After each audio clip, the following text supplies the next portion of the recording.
হয়তো ছেলেটা হাসতে পছন্দ করত, তার জন্য সে হাসছিল। কিন্তু এই হাসি যে তার কাল হয়ে দাঁড়াবে সে কখনোই ভাবতে পারে নাই। তার হাসি গিয়ে কিছু বেহায়া মহিলাদের বুকে পড়ে।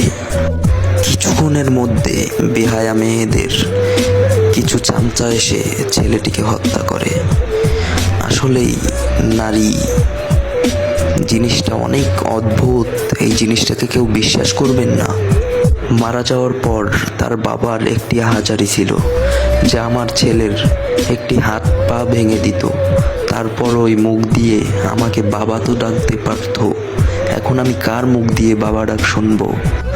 নবী করিম সাল্লাল্লাহু আলাইহি ওয়াসাল্লাম 1400 বছর আগে হাদিসে বর্ণিত করেছিলেন, কিয়ামতের আগে এমন কিছু হত্যাকারী বের হবে যারা হত্যা করবে, যাকে হত্যা করবে সেও জানবে না যে আমাকে কেন হত্যা করছে, এবং যে হত্যা করবে সেও জানবে না যে আমি তাকে কেন হত্যা করছি।